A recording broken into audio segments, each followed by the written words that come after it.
No, so like the number of times it'll be like the 6 a.m. flight from to Dallas, and then like the person next to me will order like a fucking screwdriver or whatever, like right, like in like at 6 in the morning. I'm like, oh, this is a different level. Like I can't even come. I'm like, I'll have a water, please. Okay, I understand that though.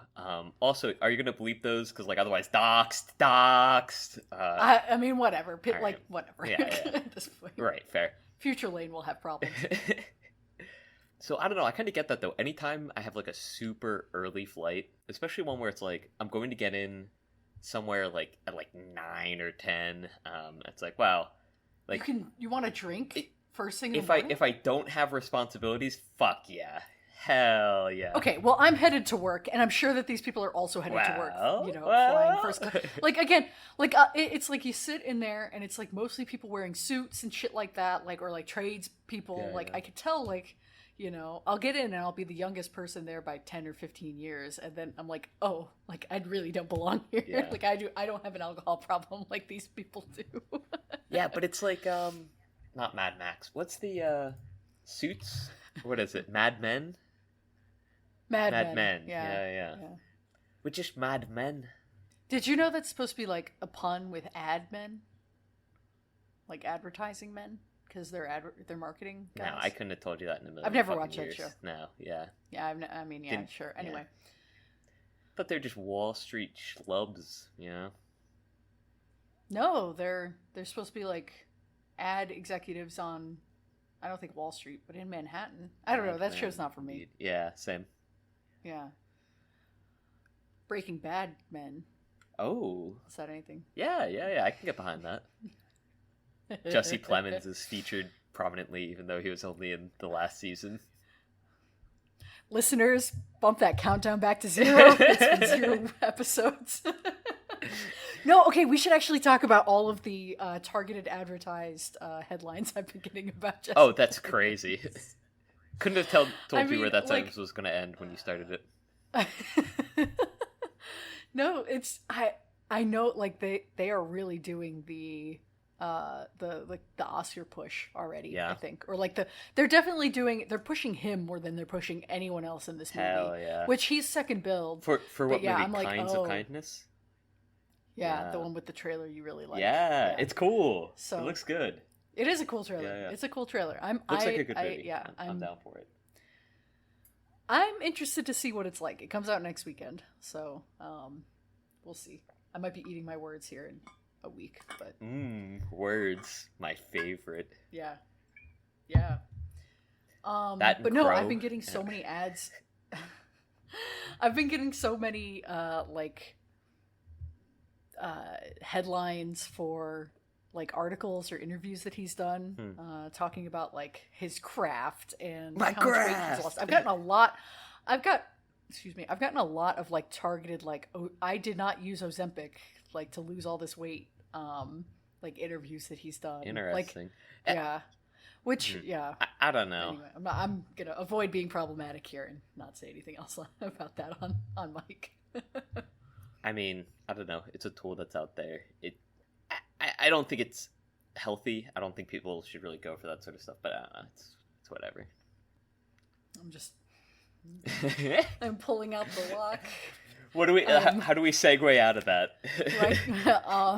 This is We Want to Watch, and my name's Lane. My name's Ricky. And this is where we talk about shit that we really shouldn't talk about. Wow. Put our bad opinions out there. This is a podcast where we talk about movies that we want to watch. This week was a Lane stream. Yes, yeah. and this week's Lane stream that we watched, both of us, I think, over multiple sittings. You watched it twice. The first time I was like playing video games at the same time. I was like, I wasn't tuned in, and then like I'll kill you if you ever tell me you do that again. I'm serious. I got to like 45 minutes into it, and I was like, fuck, man, bro, that's like half the movie. I know. I was like, I definitely was not tuned in enough for this, and I was like, well, I just have to lock in next time I watch it. I have to just watch it. Fucker. So I watched it on Freeview or whatever it is. Okay, first off, the movie is Henry V from 1989, directed by Kenneth Branagh. Yeah, movie, yeah. How many times did we send the meme back and forth? Like, it's on Hebo. It's on Gv. Just download Grimble, right? And then get the Webu app. It's on Ral right? Ramba. Right or Ramba Ral. Yeah. Anyway, I was watching it on said free site, right?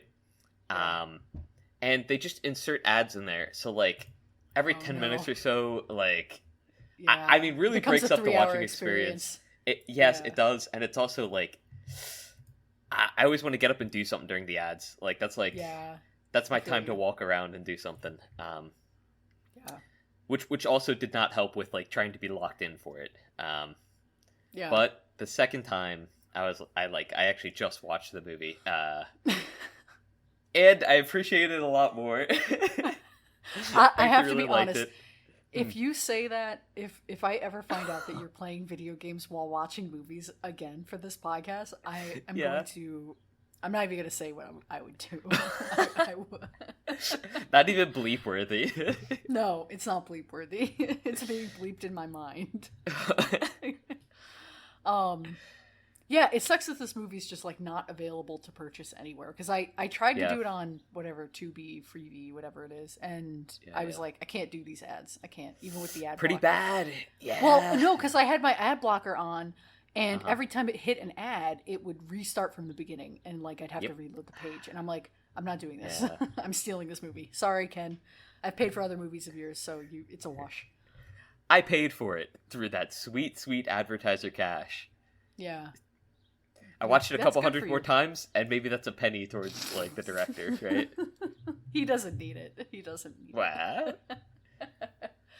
You think he would stop to pick a penny off the ground? You know how, like, Bill Gates and them, it's, like, not worth it, apparently. It's not worth their time to pick a penny off the ground. Chin is just too high, like, the way he holds his head. He would never look... Chin? Yeah. He doesn't look down. He doesn't look further than, like, at the horizon at best. Nick Chin. Yes. I'm glad you liked that. That was a good scene. Okay, taking a lot of great bits back, in this movie. Yeah, sorry. There were good bits. No. So I didn't. I have no familiarity, or had no familiarity before this, of any of, like, Shakespeare's historical plays, like any of the Henriad, as it's called, or, like, just any Richard III, like any of that stuff. So, but I'd like to pause. Yeah, go ahead. Right even before this. Pause. I didn't read up on this movie at all, as is tradition. Yes, right. I figured. Is this a biopic of, like, actual King Henry V? Henry V. Yes. Like, not biopic, but, like... Well, like, kind of-ish. Like, telling the story. Well, it's about true? a real guy. Okay. Yeah. Like, the Well, the Bible is about, like, a real guy. Yeah, sure, yeah. I would say this is, like, more accurate than the Bible, and... closer Whoa, to delete that! Whoa! Like, jeez! I was gonna say closer to your average Netflix documentary, probably, like, as far as accuracy goes. Which is to say, very loosely accurate. Yeah. No, I don't know anything about the 100 Years' War is when this takes place, but... right. So, but yeah, I mean, this was written by Shakespeare, like, back in ye olden days, and, so I'm assuming... a lot of there's, like, probably a lot of embellishment. I did do a little bit of research on this, but yeah, just it sounds like it's been a time honored. This is, like, the play that you go to if you want to, like, hold up England. So. Oh, okay. Yeah. So, so I mean, I've read lots of other Shakespeare and, like, dabbled in other Shakespeare adaptations, especially by this director. But this is, like, it was his directorial debut. It was, like, the one that he got so much acclaim for, and probably has cashed in a lot over and over the years, like the acclaim to this one. So I wanted to, dip our toes in it, since it's not like anything else we've watched before, too. Yeah. I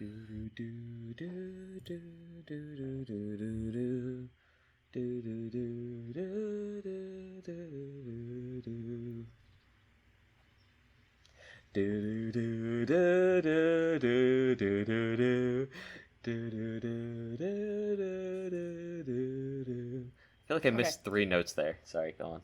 You might have. Like beats, not notes. I missed many notes. Sorry. Too many notes. But what Shakespeare experience do you have besides this movie now?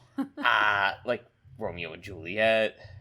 Did you read it in school? Have you seen any other movie adaptations of Shakespeare? Like, what's the whole read it in rundown? school, saw the like latest movie adaptation of it. Maybe not the latest, but one of the latest. The Leo Dio one. Yes, yeah, which was sick. I've also seen like a high school adapted one, like a bunch of high schoolers adapted it. And I've seen like a official play version of it as well too. My ninth grade teacher really enjoyed it. Shout out Leonard. I'll bleep that. Yeah, alright, fair. He would hate me for saying that. He hated me as a student. Oh, fuck Leonard! Anti shout out. He was the teacher I gave a bunch of oranges to. And apparently, like 4 years or so after I had left, he was still receiving oranges. So long after anyone from any class that I had like directly impacted, he was still known as the orange teacher. And so he hates me and my legacy for inflicting that upon him. He probably likes it. I bet it was fine. Well. Anyway, tell me more. Okay, so you've read Romeo and Juliet. Is that it? Have you read or watched anything else? Read Hamlet. Haven't seen any Hamlet productions. We'll watch a Hamlet. We'll fucking watch it. Ooh, This was the preface to getting you. I'm easing you into it. I'm easing you into the Branagh-verse. I really like this movie. Like, this shit was Good. great. Yeah. This shit is great. It's true. Just wait. So I have to say, having locked in the second time watching it, there are so many jokes in it and like so much like weird British dry humor, which is tough with their like language. Or I mean, maybe it's just me. I like a lot of their words aren't in my vocabulary. Yeah, sure. No, Shakespeare is famously like harder to understand if you're not like if you haven't listened or read to it before. Yeah. Yeah. But they would like several times say something, and then someone would say a quip back like, "Oh, like he hates the color blank," right? Which would be like a part of the like constituent word, and I was like, "Oh, okay, like that's funny, but like I don't quite get it. Sorry, but like, yeah."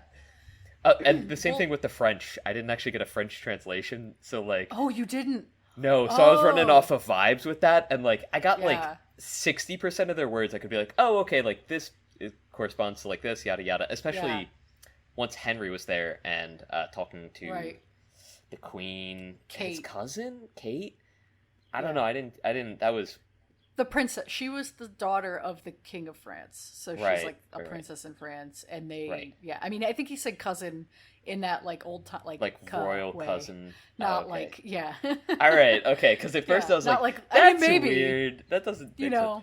But his uncle was the one who took over. Was Norman, right? The one who took over France previously. Uncle, maybe great uncle. I could be mistaken. Maybe because in the beginning, when the like archbishop, who did you recognize was from Amadeus? The guy who goes through in the very beginning when they first all meet with Henry, and then he's kind of going through and he's talking through the lineage. That guy is from Amadeus. There are a lot of. Which guy is it from Amadeus? He's one of the council guys who says he doesn't say too many notes, or he might be the one who backs up the king on too many notes. Oh, okay, yeah. But yeah, there's a lot of. We'll talk about all of the famous people in this movie that. Okay.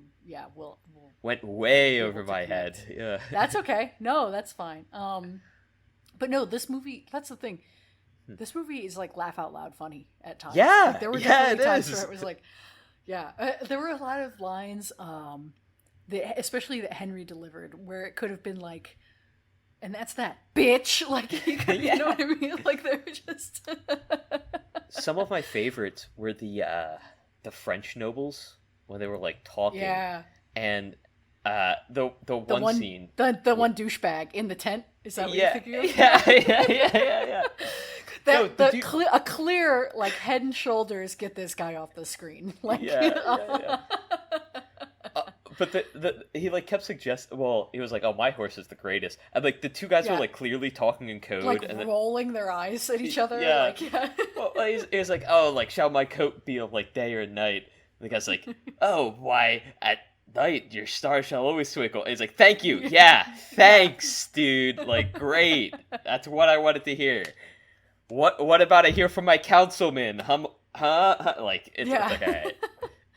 Yeah, it's very funny. It's good. Yeah. And there's something really cool about knowing that people were laughing and like being like, "Gotta get this guy off the stage," like 500 years ago. You know what I mean? Like, yeah, it's a very communal thing. Like, yeah. It's so cool to trace the history like that too. And I heard a poem recently by, I think it was T.S. Eliot, with like made up words in it. Cool.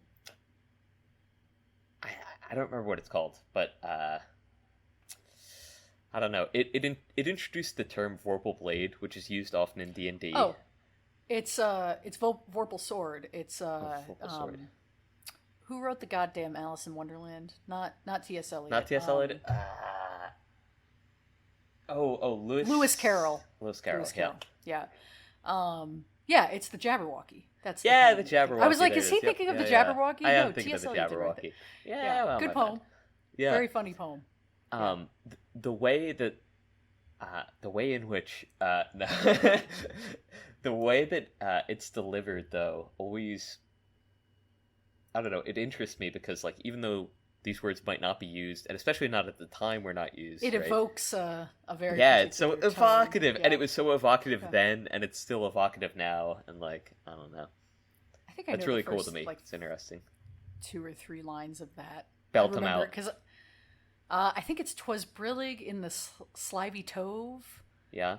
Did something in Gimble in the Wave. I don't know. So it's definitely very like. There's 2 bird terms. Yeah. Croc and Gimble or something. Yeah. Yeah. It's yeah. I remember. I think I tried to learn that in high school for a class that would give me extra credit for reciting a poem. But anyway, a dumb choice to try to memorize a poem with fake words. It's kind of fun though, isn't it? It's like it's a nice little challenge because like you have to like actually just bring in like stuff that you've like never heard of, but like again is evocative. So like you have it like kind of somewhere, you know. You're like, well, if I ever heard this word, I would associate it with like a monster. It's like okay, so yeah. A lot of the time when I, because like for Monster of the Week, if you're Timothy, shout out Timothy from Canada. Shout out Timothy from Canada, Toronto. Toronto Tim. Yeah, sorry, it took me a minute to get there. With Monster of the Week, I feel I'm so creatively deficient with naming things. That like oftentimes I'll just be like, let me translate this animal into another language and get the name of the monster. No, that's valid though, right? Like well, and when you and I were doing Penumbra, the Penumbra unit, like if you remember that Monster of the Week campaign, the sci-fi one, a lot of those were just words translated into Maltese. Like it's very common. Oh, like it's the Falcon? I don't remember. Sure. Yeah, probably. Yeah. Wait, I think I'm making a pun on a old science fiction novel, but I could just have the name of it wrong, so I don't know. I'll cut that. Yeah. Anyway, I have been trying to wrangle up my friends into playing Monster of the Week again. Online, Discord. But I have to like grab them by the neck, you know, and like really these people wrestle them into it. Don't they know? Don't they? Does he know? Yeah, does he know? Okay. Man, tough. So, I really I've been doing. What's up? Did you lose it? No. I just checked the. I just checked when I sent the message out to them. It feels bad. Anyway, go on. Yeah. I'm sorry. Losers. I mean, I'd play Discord or. I'd do Monster of the Week on Discord with you if you wanted. Yeah, no, I don't know. You're like fuck. I don't want. No. I did have a good group going for like a second. I know you got. I know you did. Yeah, it's fine. So I have been familiar with this director for a while, and I think the first movie I saw of his was his Hamlet adaptation because I had a big Hamlet thing in school. And I'm not going to get into that because that is a 100% fucking guaranteed future lane frame, is that version of Hamlet. Oh, shit. But, okay, cool. Yeah. But I have recently, because I've always been like, damn, that version of Hamlet's so good. And I hadn't really watched, I'm looking at his filmography, I hadn't really watched like a ton of other stuff that he had done. And recently I've started to go through them. And like, secretly I think he's a great director. A lot of people think he's a shit director. So, but he won kind of like a pretty panned, not panned movie, but a movie people didn't like winning Oscars. He won, I think he won Best Screenplay for that movie, Belfast, for like about the Troubles. He also does the Agatha Christie movies that have come out in the last like 5 years. So like Murder on the Orient Express, Death on the Nile, A Haunting in Venice. They're like, let's get 30 big stars together and do murder mystery stuff. That's pretty cool. Always fun. Yeah, he did the first Thor. And then interesting. Before, yeah, right? Yeah. But then no other Thors. Was that Thor Dark World? Or no, the first one that's just Thor. What was the... Oh, okay. That was a little bit more comedic. You know what? He does have the comedy mixed in. Like So like of all, I started watching some of it. Like I started with like 3 or 4 of his movies from the 90s. Because this was his first one, and then he did obviously a couple of adaptations of Shakespeare, but then also like some original stuff. He did a really good version of Much Ado About Nothing that has Keanu Reeves and Denzel Washington and all kinds of crazy, And yeah, I love that he's just, and you see it in this movie, I fucking love that he's just like, I'm going in, I am earnest, I think this is fun, I'm going to be really egotistical about my shit. He did a version of Mary Shelley's Frankenstein that is crazy. Yeah. Yeah, so I really like the way that he is just like over the top and just kind of like in it for the love of the game. Yeah. In it for the love of the game. Hell yeah. So, and I think the indulgence is very tempered in this movie. Like he's not, but it's there. Right. There's definitely, he really likes to frame his face. And like, I mean, of course he's the title character, but yeah. Wait. So wait. Oh yeah. He's the director? Oh, that's crazy. I was going to say, he gave a good performance too. I really enjoyed like a lot of the main guy's performance. Yeah. A couple of really cool, notable scenes. When his like friend, I don't know what to call him. I want to say the friar, but the guy who had like this sort of messed up face, when he was being hanged, like the speech he gives after too, and like the the composure that he's exhibiting there. Oh man. I mean, I can see why he would want to like he put on a good performance. I can see why he would want to, frame himself, put himself out there. Yeah, like the okay, I don't want to talk about Hamlet too much because we will eventually do that. But yeah, he does some of the same like mannerism type deal things in this movie that he does in that movie. That movie's very unhinged in a great way. This movie's much more tempered, but yeah, he knows how to like just like kind of do classical like for lack of a better term, like overacting, but like in a good way, you know what I mean? Like in a way that like you would expect from like these grand like theatrical like productions of these plays, like, you know, he's playing to the rafters, as they say, and it works. So yeah. And so does, I mean, the supporting cast too. Did you recognize anyone else, or did you recognize anyone in this movie? Oh God! Not to just run down the cast. Run down the cast, honestly, please, because like. So the little boy, the one that dies. Spoilers. Yeah. That's Christian Bale. What the fuck? I want to hit you with that one first.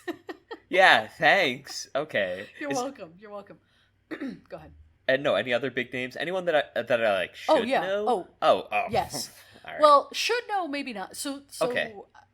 Like that one's out of nowhere. How am I supposed to place a young Christian Bale? Right? Like he looks just like Christian Bale. He looks like him. He's got the same face. But no. So a lot of these actors you're not going to know or recognize just because of the role that you know them from, but I know you know them. So Okay. Fluellen, who's the like one of the officers in the army, that's Bilbo Baggins from the original Lord of the Rings. Yeah, yeah. And then there's like 3 Harry Potter actors in this. So like Harry Potter had like this thing where they would basically only cast in like all the way down. They plucked crazy like numbers of like famous British like Shakespearean actors for all of their like basically all of the teachers are like very, very famous, very well acclaimed Shakespearean actors. So like the guy who plays Falstaff, the drunk big guy in the beginning. Can we segue on Harry Potter for just 1 second? Yes, as long as this isn't about J.K. Rowling, because then I'm gonna. No. But, that would be the one thing that I don't support, and I mean, I don't know. But the movies, kind of bangers, right? And I don't really intend to like ever really watch them here and talk about them. No, and I assume you don't either, right? No. So like I think taking like 5 minutes or something to just like give a blurb about them is fine. Yeah. They're kind of bangers. The third movie kind of goes crazy. The third one's good. Yeah. I didn't like the fourth as much. The fourth was like sort of felt disjointed. Fourth is the best one. Fifth had a really? Fourth is the best. I like fourth more than fifth. I know people go crazy for the third one, but like I think fourth just like hangs together better. I think I just like the tone of it more. I also I feel like I don't know. Like I mean, first and second are cute too, right? Like let's look at it. They're like nice, they're like cute, they're classics, but like they don't have the punch or the edge of like any of the rest of them. Yeah. The third one is like I feel like it's trying really hard to be kind of serious, and that director, it's a different director than like the first 2 or the final whatever 4. But so I guess it's hard to be like watching these actors say these really corny lines when they're such well acclaimed like Gary Oldman or you know what I mean, or whoever else is it, or Lupin, who's from Naked. Naked. Okay, I mean, kind of part of the charm. I love it. It's so cool. It's fun. It's fun. I think it works better in 4 than in 3. I guess, fair. but I'm definitely in the minority there, and I get why people like 3. I love the shots on 3 too. Like I feel like they had a lot of like really cool overarching shots of Hogwarts, and like they did fun stuff. Yeah. Well, 5 does that too, where they play around with like the camera angles and whatnot. Yeah. Well, he, the director of that, Alfonso Cuarón, is. You want to see a loaf? Yes, I do. Oh, cute. She is so cute. The director of that movie also has done. He did Children of Men. He did Gravity. He did a couple of. He did one movie that we'll eventually cover on this podcast. But yeah, so he's got like a very distinctive, famous visual style and like all of that too. But anyway, I definitely get why people like 3. Yeah. All right. Back to people who I would know from Henry V. It's all good. No, I started to watch those movies, the Harry Potter movies, through with my big brothers, big sisters, little a couple years ago, and like nice. They're scary. Like we got through the 4th one, and you know he was 12, turning 13 at the time, and it was like, oh, this 4th one's kind of scary. Like I think it's the best secretly because of Ralph Fiennes, like because of Voldemort. Like I think he does give a really good performance. He puts in a great performance. There's a part toward the end. I love Moody spoilers. There too. Yeah. Sorry. Yes. Yeah. No. You're fine. When after Cedric dies, he like walks up and puts his nasty toes on his face. Well, that too. That too. But there's a part where Voldemort like kicks Cedric's head, Robert Pattinson's head. Yeah. And like his toes, like his toenails are like fucking curled over and shit. It's gross. It's really disturbing. It's good stuff. Yeah. Anyway, so Falstaff, who is the tall drunk in the beginning, the one that dies, Sir John, like one of Henry's old friends. That's Hagrid. Yeah. And then who's the third one? I feel annoyed. Oh, Emma Thompson, of course, is what's the professor? The princess in this movie is who's the professor of divination? The like kooky one with the crazy hair. Oh, Tronley. Something like that. Yeah. Trelawney. Yes, that's her. And then Judi Dench and Derek Jacobi are both, very famous older Shakespearean British actors who you've seen in other things. I'm trying to think of what you would know Derek Jacobi from, or Judi Dench, honestly. I feel like Judi Dench was in a movie we saw recently or talked about. We're taking a detour here. All right, that's fine. Yeah. No filmography on Wiki? That's crazy. Yeah. Judi Dench was in... Oh, that's all theater. Oh, she's the lady from the new James Bond movies. The like Q, is that? Or M? Couldn't tell you. Not a James Bond guy. Yeah. Okay. I don't think you've seen any of these other movies. Great. Okay. You haven't seen Pride and Prejudice, right? Shout out Donald Sutherland. Shout out Donald Sutherland. Yeah, it's a shame. Okay, yeah, you probably haven't seen any of these fucking movies. Yeah, not a single one. GoldenEye? Nope. Not the game, the movie? Not a James Bond guy. Damn, okay. Me either, really. Wow. Cats? Did you see the Cats movie that came out a couple years ago? The one that caused COVID? Nope. I heard that was like all right. Bad too. It is bad. Okay. So I've heard. I haven't seen it. But... All right. Great. Okay. Anyway. Great. But yes, good stuff. Is it? No. I mean, it is cool. I'm sure that they're very noteworthy actors, all of them. But no, you're fine. Yeah.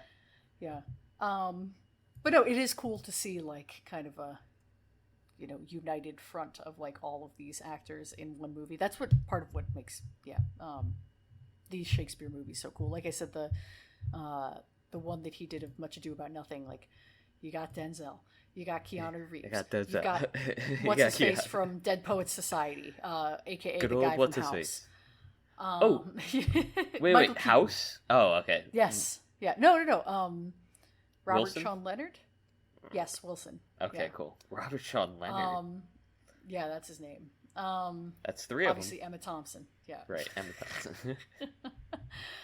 Anyway, but no, so I think there's just something fun about people, again, like just indulging in like the ham of just like, I'm going to thunder at the screen and like scream and yell and like, then I'm going to talk quiet and it's going to be all dramatic. Like it's good. Yes, it's so good. Yeah, hell yeah. Yeah. So this movie also used natural lighting, much as Amadeus did. Am I correct? I'm sure some of it was natural. Okay, yeah, but right. like, yeah. It looks very natural, a lot of it. Movies just don't fucking look like this anymore. Yeah, they like don't. I'm 85 years old, but they don't. Really don't. Well, like, not even this guy's movies. Do this guy's movies still look like this nowadays? They still look just good, the technology? but they're different. Right. It's the thing is, a lot of these a lot of current day movies, especially like the big ones, are kind of like overlit to make it easier, just because it's just easier to do, and you can kind of add a lot of that kind of stuff in post-production. Especially I feel like your big movies, like your Marvel movies and shit like that, like even Barbie, a movie that I dearly love, is kind of lit like shit. It's lit like a toy commercial. Like there's no I thought that was stuff. Like intentional, right? Yeah, sure, but it doesn't look good though. Wow. This was this not Greta Gertrude's directorial debut? Gerwig, and no. Ricky definitely just yelled so loud into the mic that no, it's fine. Get picked up. Yeah, it's fine. No, she's directed a few movies. She did Lady Bird, if you've heard of that movie. Saoirse Ronan. Oh, I have heard of that movie. Yes. Yeah. Yeah, she's done a few movies. Watched it she also, yeah. Anyway, It's fine. That movie is, but anyway, yeah. I mean, just like the way like lighting is used to just show depth of shadow or make just scenes look more interesting. It's very different, and it sucks. Yeah. But yeah, this one looks like crazy good. I wish things were the way they were back in the day, which was better than it is now. I definitely don't feel like that for most things. Yeah, for most that things, is a that's Ricky definitely not only true. opinion. No. For most things, that is not true. But no, I mean it does look really good. It sounds really good. Like the the musical cues, even though they're very obvious, and like the sound, the way that the drums are used at one point. I forget who it is, but I think it's the king is delivering. The king of France is delivering. I think to the battlefield. It's like right before the final battle at Agincourt. There's like drums banging in the background, and they're like perfectly timed to enunciate when he stops talking, like punctuation almost. It's great. Just like a lot of attention paid to that kind of little shit that makes it just more fun. Really fucking cool. And again, so like that's, I mean, I don't know. It feels like in today's economy with the budgets that are being made, right? Like you should be able to make movies like with that same, I mean, like sure. This being attention to detail, but also just like through the same sort of processes, right? And get like something that looks similar. Yeah. I don't know. I mean, this movie was made for $9 million. Granted, that was 30 years ago, so it's probably insane. What the fuck? 30 million today. That's crazy. It's a cheap movie. Yeah. Wow. Whereas I mean, Napoleon is a bigger movie. I guess that's my like closest comparison is that movie, and that came out like recently, and that movie cost $200 million. Now, granted, Ridley Scott, known dude who spends too much on his movies, but like that feels bloated still, right? Like, yeah, it totally is. It totally is. But yeah, I mean, they just studios aren't financing smaller stuff like this, so they would rather do it big and do it, cheap at the same time, where they're, like, kind of skating by with cheap shit and not doing things with craft in the same way. That sucks. I want more movies. I want them to be worse, and I want I just want them on the screen more often. 30 years ago, we had bad movies, no screens. No screens. I don't even know what the third thing would be. And good times. Too much money. Yeah. And popcorn in the fucking theaters. Yeah, we'll have to watch Hamlet. It just has to happen. Because that movie's epic, like capital E, honestly, caps locked. Epic games? It is an epic game. So the opening theater bit too. What'd you think of the chorus delivery with Derek Jacobi is the name of that performer, where he's just kind of like popping in every once in a while to be like, so this is what's going on. It felt almost X-Files ish, right? Oh, really? Because he would just like walk on and he would be like, and this is like the the case smoking of... man. Yeah. And then just like walk back off. It's like, all right, cool. I guess. You mean Twilight Zone? Twilight Zone, yes, yeah. Twilight Zone is what I mean. Yeah. Yeah. Where he's just like there to explain it every now and again. He's like, hey, take this for England example. is from another dimension. yeah. Imagine a world, and then like it just cuts. Yeah, really cool. I like that. A great note, and like it's sort of, I don't know, it's narrator-esque, right? And I like that they embody it too. It's not like just like a voice narration, like he's there totally. on screen. Well, yeah, because he's playing the chorus, which was like a bunch of people, or a person at least, back in the day when you perform it, which is cool. So it's cool to see him introduce it on a movie theater lot too, like an unfinished set or something. Just makes it like, let's go, like it's hype. Yeah. Why don't they make movies like this anymore?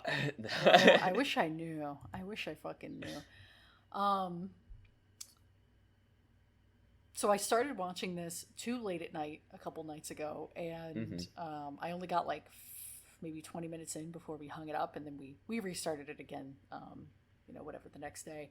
The Framed, so I do like a daily, kind of like a Wordle, but it's at framed.wtf. Yeah, and it's like guess the movie from like 6 discrete frames from it. And I got this movie on the first frame, because on Friday, because it was the opening like shot of Henry walking into that hall in the beginning where he's like backlit and walking into so I was like, oh, I know what movie this is. This is great. I just started this and I only watched it for 20 minutes, but I know it. In the back pocket. Yeah. Shout out Framed. Good, cool game. If you like Wordle style games and you like movies, play that. Cinematrix is mid. I don't like Cinematrix. No offense. Oh yeah, I'm endorsing this belief even though I don't use either of them. I would probably fail miserably at them, to be honest with you. The Framed is hard.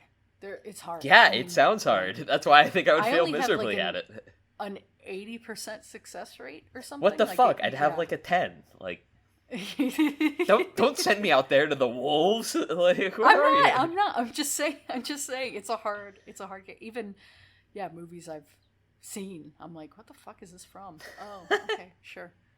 Yeah. But then other times, like I got a Wes Anderson movie. Nice. Just based off of the fact that it was Wes Anderson? Like... The first... Yeah, well, it was yesterday's or this morning's? I don't remember, but it was like a school desk, and it was like newspaper, and like there was like a bagel, and just the way it was like framed, no pun intended, I was like, this looks a lot like Wes Anderson, and it's at school. What's his school movie? And I guessed it, and I was like, base. I got it. What was his school movie? Rushmore? Yeah. That was actually pretty good. I haven't seen it. That one's not too bad. No. Yeah. See, the fact is, I've seen that movie, and I probably wouldn't get it on Framed, because I'd be like, I don't remember the name of this fucking film. Yeah. I might have to look it up, and then I wouldn't feel like I'd earned it. You're cheating. Hello. Yeah. That's fair. I feel that I don't win. Yeah. I get it. I get you. Anyway, so I really liked, I mean, the opening is really good. I found out after watching this, I went and kind of read through some of the like backstory of this, and apparently some of the scenes, like the flashbacks, those are from previous, like, I think it's Henry IV. So like, because Shakespeare wrote whatever, like 4 plays about like the 100 Years' War or whatever, and so what the fuck? Yeah, so like when he's talking to, like, when they show the flashbacks of his friends who like he eventually kind of like sells out, or not sells out, but just like leaves behind, and he hangs the one guy. Yeah. By duty betrays, essentially. Yeah. So those are mostly lines and scenes from previous plays, which they cut in to kind of build up. Yeah. Why is that fucked up? Wait, that he made 4 plays or whatever about this? Well, I mean, so that's something that I think a lot of stories sort of employ nowadays, right? It's like pretty common to like give a character a flashback, especially so. Watching this, I was like, oh, this is almost like an anime trope where like you'll have a character and they'll like do like a flashback and like before they die, right? Whether or not like you've seen them enough before to warrant it. But it's funny because it feels like it's almost lifted like directly from this, and it's even funnier that like it originates from like Shakespeare. And he was like, he was referencing a huge body of work, right? Yeah. Well, like the flashbacks aren't in the play, like the original. It's like he's cutting in, right? Which is, it's interesting, but like makes sense because who's gonna watch 4 of these movies, but to kind of understand what's going on in this one, or I'm sure there are people who. Okay, all right. I thought you said they did it. What I mean? I thought you meant they were doing it in plays as well, like during Shakespeare's time. They were like, nobody's gonna sit through all these fucking plays. Like, let's cut. What else were they doing back then? They had no choice. They didn't. They had no choice. Fuck around on their phone. Yeah. They had no screens, no good screen, no bad screen. Like, Yeah. But no, so I do think, yeah, I think it's a pretty inventive use of that in this movie to kind of drive home like the betrayal and like his growth. Apparently, it's supposed, because they mention it in the very beginning. The two like church guys, the two priests or monks or whatever, they're like, oh, Henry was like kind of a rascal in his youth, and then the Dauphin gives him like the tennis balls to be like, you suck, you're a kid. Yeah, you're goofy. Oh, his response to that too, like sort of like he's like measured. I'm gonna but shove like, these tennis balls down your throat, basically. Yeah. But like he did Bitch. sort of, yeah. And somebody even said like, "Oh, Your Majesty, that you remark as such," and he's like, I hope to let the hearer or the bearer of this message sweat a bit or something. Like it was so like tongue in cheek. Ah, man. Yeah. He knows what he's doing. Funny. Does he know? Totally. No, he knows. He does. It's good. And also, this is maybe embarrassing. Orson Welles made a whole like spin-off, from what I can tell, about the Falstaff character where he plays Falstaff. I knew that he played the character Falstaff in this movie. Falstead? But not Falstead. I know. Shout out to no one who knows who that is. Christopher. Shout out Christopher, who knows Ricky's character Falstead from Birding Wheel. No, but I figure we can also we can take this for the future lane frames have been unlocked with this movie. I feel like there's a few directions we'll take it. We're going down the unlock tree, the tech tree. We are. That's great, because I was actually going to say, like, please recommend me some more movies like this, whether it's by the same director or like I want to see. I don't know. I want to see more stuff like this. This was great. Yeah, I admittedly don't know very many like war movies, or like, I know some historical dramas, but like war movies just generally aren't my think where I go. But... honestly, would you call this a war movie? I mean, there are like scenes of war depicted. It's about a war, right? Yeah. But it's about politics. It's more about politics, about a character, for sure. Yeah.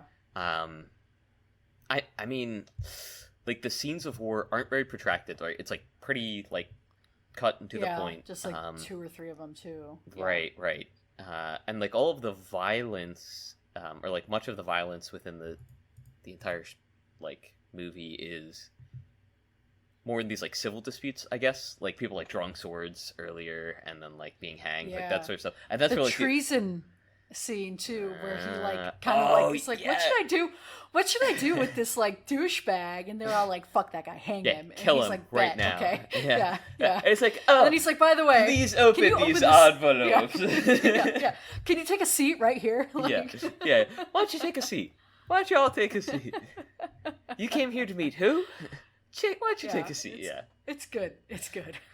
They're all like, can we just have a slice of pizza? Like, can we have a bit of mercy? And he's like, mercy! I would say if you like movies like this, I would say, without going into the Shakespeare direction, I would say maybe Master and Commander. Have you seen that movie? No. It's like a war not ships. It's about like sailing, but like old timey. Okay. Sailing, like whatever, 1800s. Yeah, when there was still romance in the seas. Yes, it's very much there was romance in the sea. I think the movie really opens. There's a famous thing that the movie opens with like war. Fuck, what is the line? Hang on, because it's a meme. You'll recognize it. The oceans are battlefields or something. Ooh. The One Piece is real? Yeah, basically. Oh, what is the fucking line? I'm gonna kill myself if I don't find this. Whoa, redacted. April 1805. Napoleon is master of Europe. Only the British fleet stands before him. Oceans are now battlefields. Hell yeah. I didn't really like that movie that much. I found it kind of corny. But I'm all about it. Yeah. Pedal to the fucking metal. I'm a cornball at my core. I was gonna say at heart, but yeah, I'm a corn maxing maze cell. We should.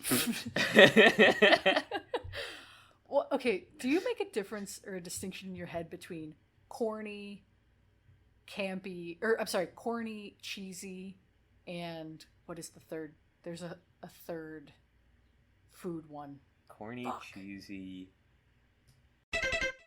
It's hammy. The word I'm trying to think of is hammy. God damn. I'm gonna hang on. There's been a lot of like Googling during this episode. Yeah. This is a heavily referential one. I've been called both of those things. Was I thinking of sappy? I should have written these down. Oh, sappy. That's more tree-like than food-like. No, I feel like there's a third one. I feel like there's a third food. A third food is. So I've been called sappy as well. Is it just sweet? I've been called sweet. No, I'm thinking of like it's another one in the ballpark. Saccharine. Fuck. Maybe no, because that's just more sweet. Dry. Like a what? Tart. No. What is wrong with you? I don't know. Sour. Spicy. Umami. No, what are you saying? I don't know. I'm just listing flavors at this point. I'm like half listening and hating it. Salty. No, maybe sappy was what I was thinking. Sappy. Okay. All right. Again, I maybe say more tree-like, but hang on. One more keyword. Was it like a fruit? I can't remember. Okay. But yeah, corny. I guess maybe corny, cheesy, and even campy. I guess were some of the things I was thinking of distinguishing. But yeah, do you make a distinction between those words? I think there is one. I think there is one. I haven't been called campy before, and I definitely... Well, sure. Yeah, I don't really know how to refer to camp. Yeah. What it is. Corny, I've kind of got Shout like out our Showgirls episode. Yeah, corny, I've got... No, you're good. Corny, I've got a better hold on.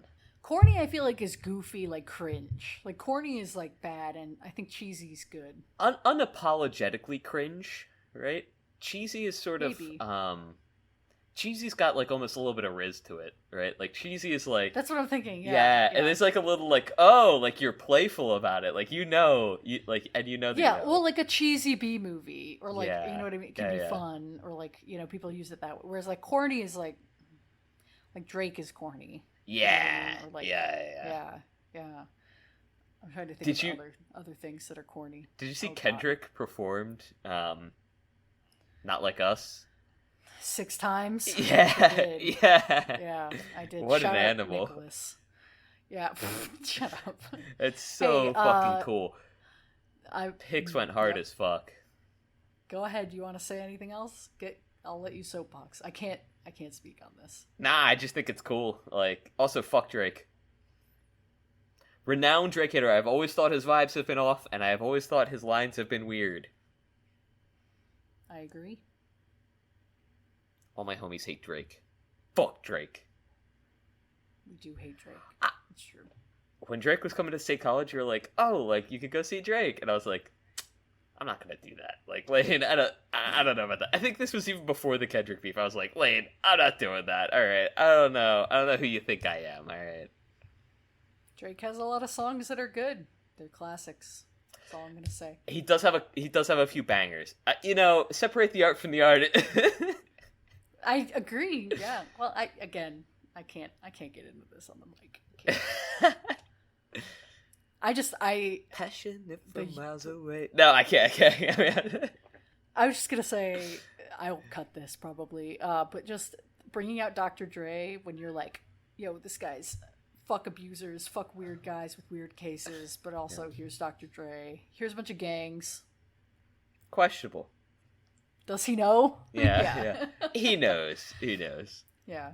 We love women on this podcast. By extension, we hate Drake. Anyway. Wow. Well, Kendrick is not great as well. Yeah. Anyway. So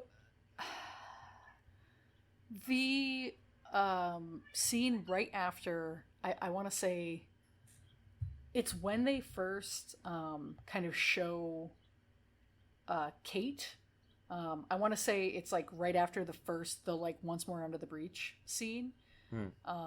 like when they're attacking that smaller village, and then they cut to her, and she's just like locked in this castle, and like it's so bright, like it's just like light, like there's just like it's just like suddenly like brilliant white, and then there's like this funny, like goofy kind of like tonal shift.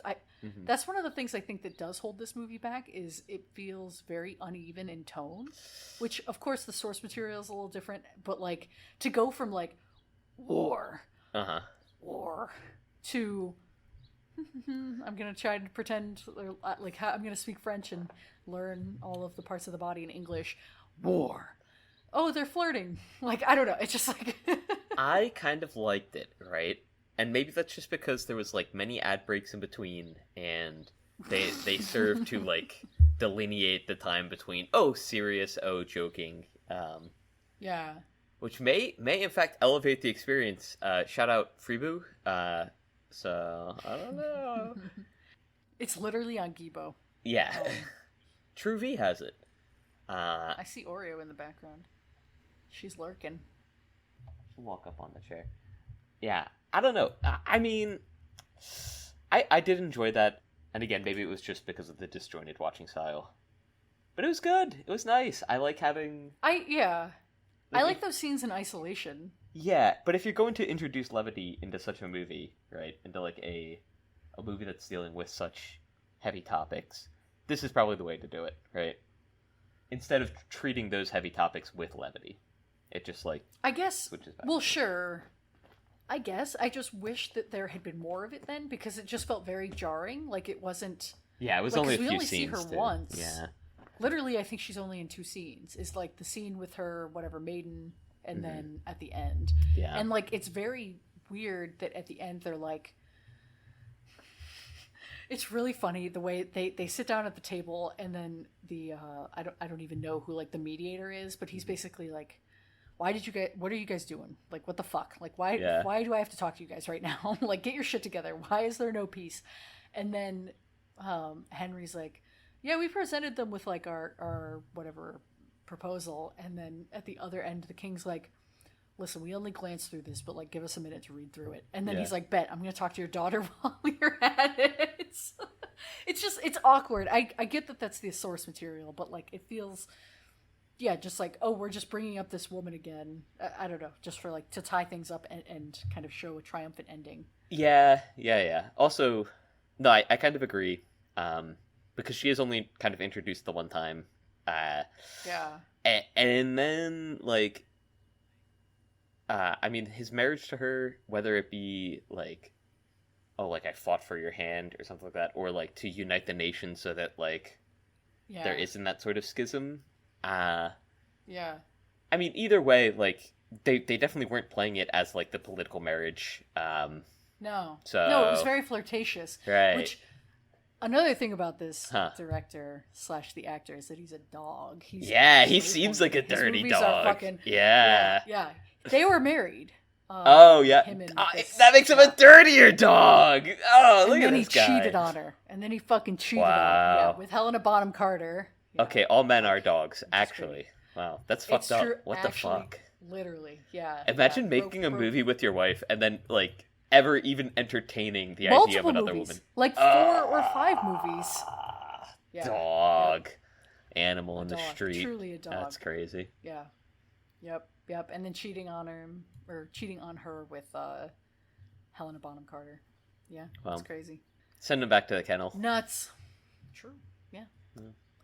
He's a dirty dog. Yeah, and it shows. But like goddamn, does he make a good movie? Yeah, I'm separating the art from the artist. Yeah, let's go. Yeah. But even if the artist prominently features himself in his art. I love that. I'm separating it all. I like how indulgent it is. I do. I really do. Call me Moses parting the Red Sea between the art and the art. Sorry. Yeah. I agree though. Like I really enjoyed this movie. I thought it was super cool. I like how indulgent it is. Did you see the cool map? What cool map? The like battle map that they had, where they were like pointing out like their different like sites. It was like before the final battle. There was a cool ass like hand drawn map. It was a cool map. Maybe I don't have anything smart for to like say. A second. No, yeah. Yeah. It's cool. It's a cool map. Maps are kind of interesting, like, that we started doing that way before we could get, like, a bird's eye view. We were like, fuck, man, we need to, like, we gotta know. We need something. You know? Yeah. Does he know? Yeah, does he know? Because, like, because obviously it started with people just, like, talking to each other, being like, go, like, this far, then, like, turn, this far, turn. We're like, this just isn't working, man. Like, you gotta write it down for me. Like, that's not gonna work. Yeah. That's funny. I never thought about it, but yeah, it is funny that we started drawing them before we had a bird's eye view. Yeah, because we were like, especially we need this shit. If you look at like old timey maps, like they're bad. They're like they don't make fucking sense. They're like, oh, I guess like the U.S. is about 50 miles. Because so much of it was like vibes, right? They're like, let's kind of, which is why like the big undertakings were at like Lewis and Clark, even though these were horrible, disgusting people.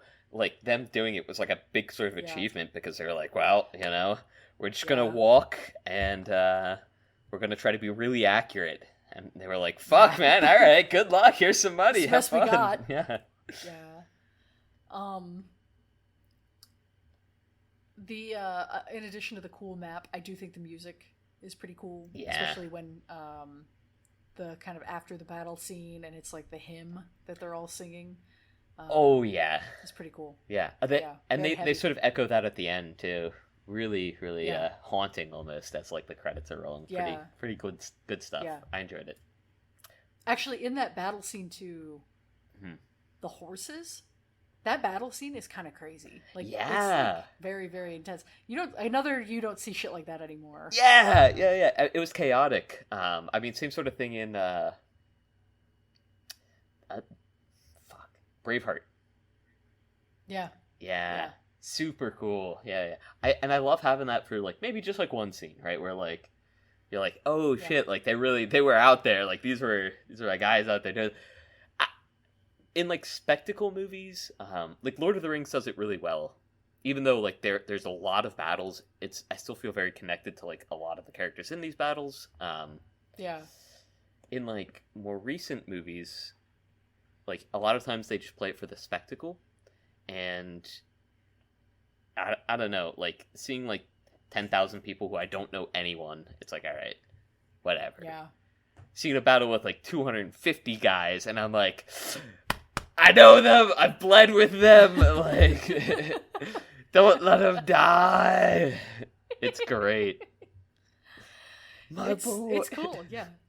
Well, and I mean, this is real. Like, this movie, they weren't CGing hundreds of people into the background and whatnot. So, like, you see those guys, and you do have familiarity with a chunk of their faces, and there's real horses, which is what's so scary to me. Like, they had fucking horses out there just running around and people pretending you get trampled.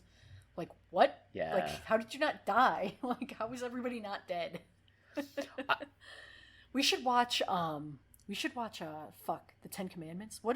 Ben-Hur. That's the one I'm thinking of. Okay. The, like, famous chariot movie from the 50s. Ooh. About Ben-Hur, the guy. Always down for a chariot movie. I've never seen it. Okay. Yeah. That's supposed to be, like, one of the greatest big spectacle, real people, real shit happening kind of movies. So, okay, hell yeah. Anyway. But yeah, just seeing that old school stuff, like the real thing, just makes it more intense. Yeah. Yeah. Princess Bride also looks. Sorry, I was gonna say. No. Looks very real. The Princess Bride, and like. That was real. That was me. Yeah. I did that. I like the way that they like lean into it, because that's a corny movie, no?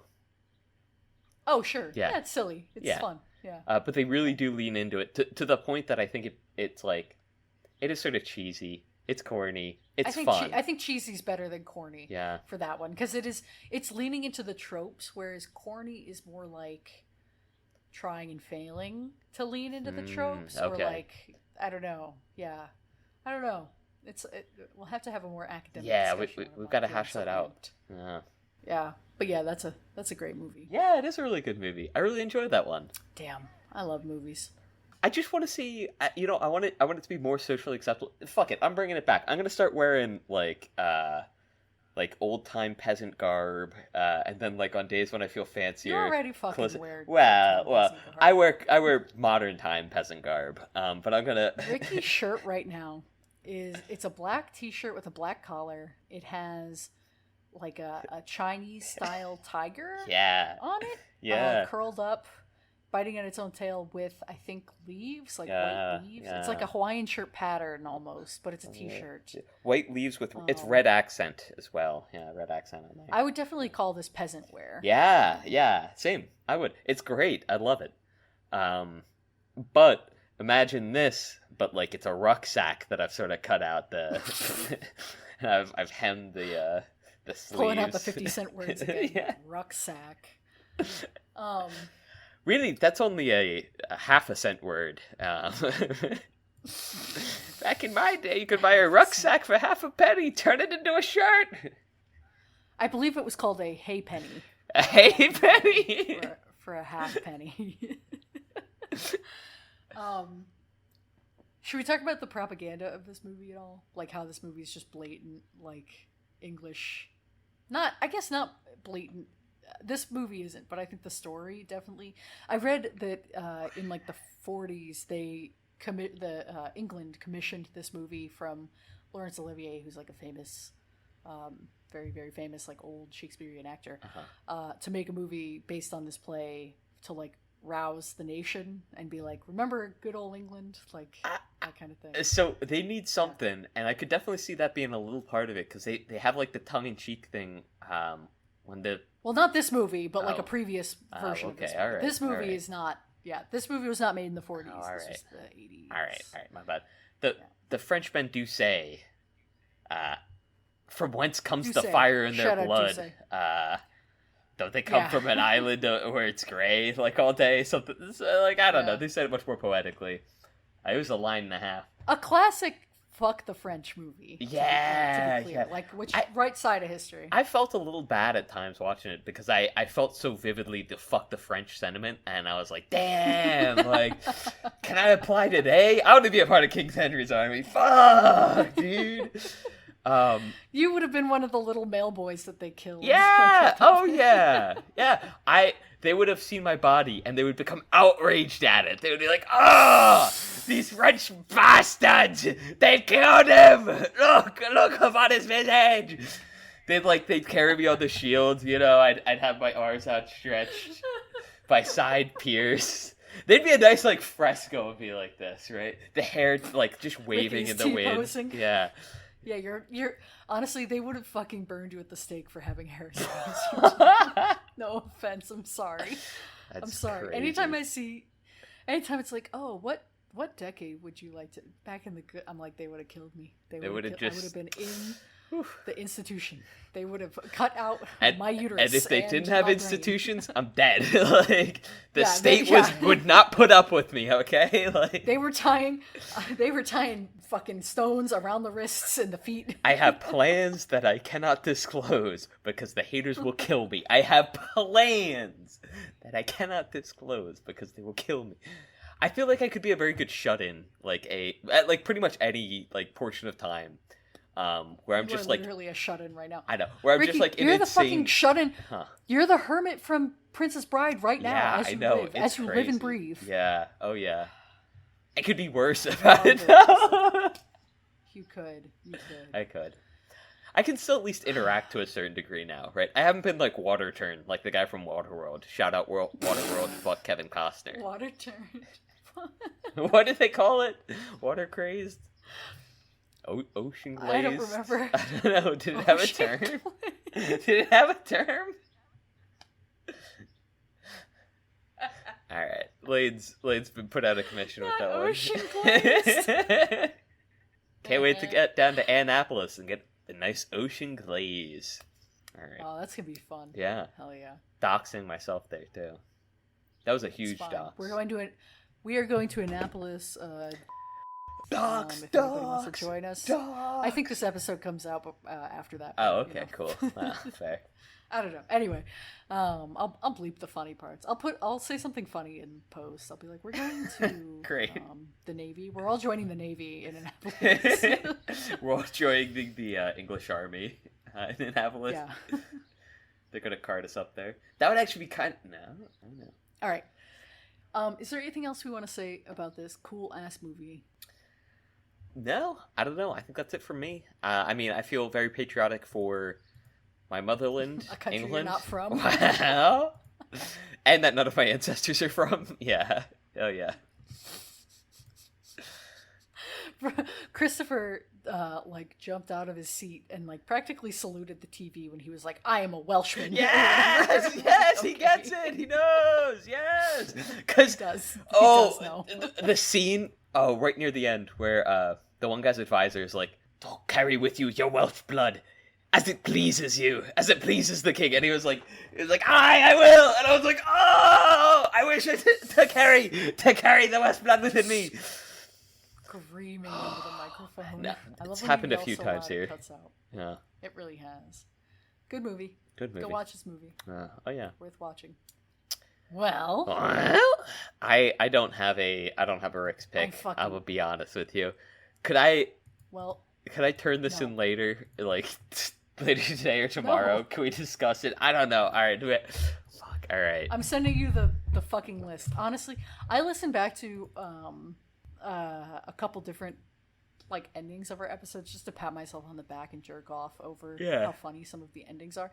And the episode where it's just like Ricky sets up his letterboxd one, and I'm like, use the list. You always come without fucking movies picked out. Use the list so that you have it. And you're like, I will. That was like 3 months ago. Have you seen A Scanner Darkly? I have. All right, that's fine. We don't have to. We can watch it if you want to. No. We can do a take of. No. We can do a take that's more. It's been a long time since I've seen it.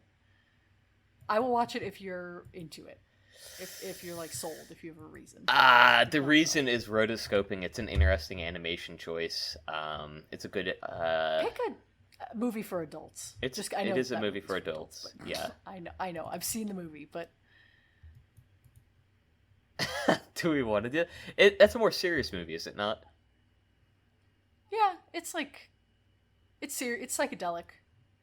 It's like a drugs conspiracy movie. Oh my god, no. Let's watch The Hourglass Sanatorium.